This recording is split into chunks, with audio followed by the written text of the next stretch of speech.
اور اللہ نے جناب عائشہ کا انتخاب اس لیے فرمایا تھا کہ جناب عائشہ کے ذریعے امت تک دین کا ایک تہائی حصہ پہنچنا تھا۔ اور آپ کو پتہ ہے عورتوں کے حوالے سے، خواتین کے حوالے سے اسلام کے جتنے بھی مسائل ہیں، تقریباً سارے کے سارے مسائل حضرت عائشہ صدیقہ سلام اللہ علیہا کے ذریعے امت تک پہنچے۔ سارے کے سارے مسائل اس امت کی ایک خاتون کے ذریعے، ام المومنین کے ذریعے اس امت تک پہنچے۔ اسی لیے فرمایا نا کہ النبی اولا بالمؤمنین من انفسہم، کہ نبی جو ہیں وہ مومنین کی جانوں سے زیادہ عزیز ہیں، وازواجہ امہاتہم، اور ان کی جو بیویاں ہیں وہ مومنین کی مائیں ہیں۔ اور ماؤں کا جو کردار ہوتا ہے وہ بچوں کو تربیت کرنا ہوتا ہے، ان کو تعلیم دینا ہوتا ہے، ان کو اچھائی سکھانا ہوتا ہے اور برائیوں سے روکنا ہوتا ہے۔ اور یہ کام ام المومنین جناب عائشہ صدیقہ سلام اللہ علیہا نے بخوبی کیا ہے۔ اس امت کے لوگ جب کسی مسئلے میں الجھتے تھے، ان کو جب کسی مسئلے میں شکوک و شبہات ہوتے تھے، جب کوئی مسئلہ حل نہیں ہوتا تھا، جب وہ کسی سمسیا میں پڑتے تھے تو اس کا سمادھان کسی اور بارگاہ میں نہیں ہوتا تھا، اس مسئلے کا حل کسی اور بارگاہ میں نہیں ہوتا تھا، وہ جناب عائشہ صدیقہ سلام اللہ علیہا کی بارگاہ میں ہوتا تھا۔ تو امت کی ماؤں کو، امت کی بیٹیوں کو سیکھ لینے کی ضرورت ہے جناب عائشہ سے۔ آج لوگ اسلام پر بات کرتے ہیں ہمارے اپنے رویے کی وجہ سے، اور کہتے ہیں کہ مسلمان ایجوکیشن نہیں دیتے، 12 کے بعد میں شادی کر دیتے ہیں، بچیوں کو جو ہے انہوں نے غلام بنایا ہوا ہے، بچیوں کو اپنی منمانی کے ساتھ میں زندگی گزارنے پر مجبور کرتے ہیں۔ مسلمانوں نے بچیوں کے لیے کوئی قانون نہیں بنایا، بچوں کو تو پڑھاتے ہیں، آگے بڑھاتے ہیں۔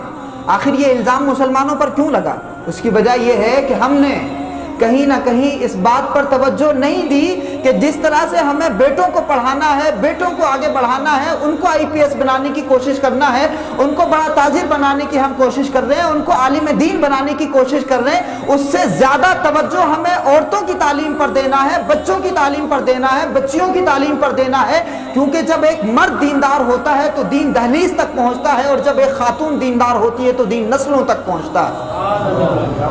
تو رسول اللہ نے یہ سکھایا تھا کہ لوگوں، تم تک ایک تہائی دین ام المومنین جناب عائشہ صدیقہ کے ذریعے پہنچ رہا ہے۔ اس لیے امت مسلمہ کی کوئی خاتون ان پڑھ نہ رہے، کوئی خاتون جاہل نہ رہے، کوئی بیٹی جاہل نہ رہے۔ اور رسول اللہ نے جب یہ تحریک چلائی تو وہ تمام مجاہد جو غزوات میں شہید ہوتے تھے، یا وہ تمام مجاہد جو غزوات میں زخمی ہوتے تھے، جنگوں میں زخمی ہوتے تھے، آپ تاریخ پڑھ لیجئے، ان کے زخموں پر مرہم پٹی لگانے والی یہی خواتین ہوا کرتی تھی۔ مرہم لگانے کا کام، زخموں کو سکھانے کا کام، آپریشن کرنے کا کام کون کرتا ہے؟ ڈاکٹر کرتا ہے نا۔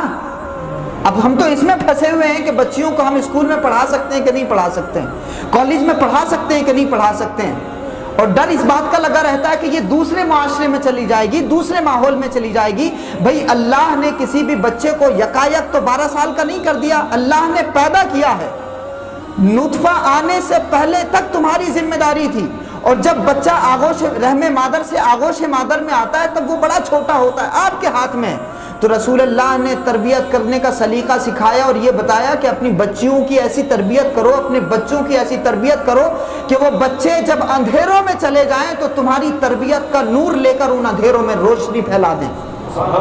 تمہاری بچیاں جب غلط ماحول میں پہنچے تو ان کی صحبت کی وجہ سے جو بدتمیز بچیاں ہیں وہ بھی تمیز سیکھ جائیں۔ جب تمہاری بچیاں اخلاق لے کر ان تمام ماحول میں پہنچے تو وہ بھی بااخلاق ہو جائیں جو ان کی صحبت میں آنے والے لوگ۔ تو اگر ہم نے یہ کیا ہوتا تو شاید اسلام پر یہ الزام نہ لگتا، لیکن ہم نے یہ کام نہیں کیا۔ تو حضرت عائشہ صدیقہ سلام اللہ علیہا کے ذریعے اس امت تک ایک تہائی دین پہنچا۔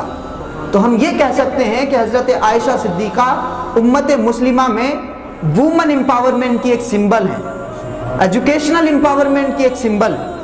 تعلیم کے حوالے سے جو انقلاب آیا، اس انقلاب میں جو خواتین کا کردار ہے، خواتین میں سب سے بڑا نام حضرت عائشہ صدیقہ سلام اللہ علیہا کا ہے۔ تو اگر ہم نے اس پر توجہ دی ہوتی تو شاید امت کی بیٹیاں آج جاہل نہ ہوتی۔ بیٹیوں کو، خواتین کو پڑھانے کے بڑے فائدے ہیں۔ مرد اگر کم پڑھا لکھا ہے اور خواتین اگر زیادہ پڑھی لکھی ہیں تو آپ کی جو نسل ہے وہ تربیت یافتہ ہو سکتی ہے، وہ تعلیم یافتہ ہو سکتی ہے، اور وہ بہت آگے جا سکتے ہیں بچے۔ آج کتنے ماں باپ کو یہ سمسیا ہوتی ہے کہ جب اسکول سے کوئی گائیڈ لائن آتی ہے جو انگلش میں وہ ماں باپ کے لیے لکھ کر کے دیتے ہیں کہ آپ کے اپنے بچوں کو اس طرح سے آپ پڑھائیں، اس طرح سے ان کا شیڈیول بنائیں۔ افسوس تو اس بات کا ہے کہ امت مسلمہ کی اکثر مائیں اس لیٹر کو پڑھنے سے قاصر ہیں۔ اس لیٹر کی زبان سمجھنے سے قاصر ہیں کہ اس لیٹر میں کیا لکھا ہے. تو ہم کہاں کھڑے ہوئے ہیں؟ ایک طرف حضرت عائشہ صدیقہ جو اس امت کے بزرگوں کو تعلیم دے رہی ہیں, جو اس امت کے بڑے بڑے لوگوں کے مسائل کو سلجھا رہی ہیں, اور ایک طرف ہماری ماؤں کا, بہنوں کا حال ہے. تو اس لیے کم سے کم ہمیں بیداری لانے کی ضرورت ہے.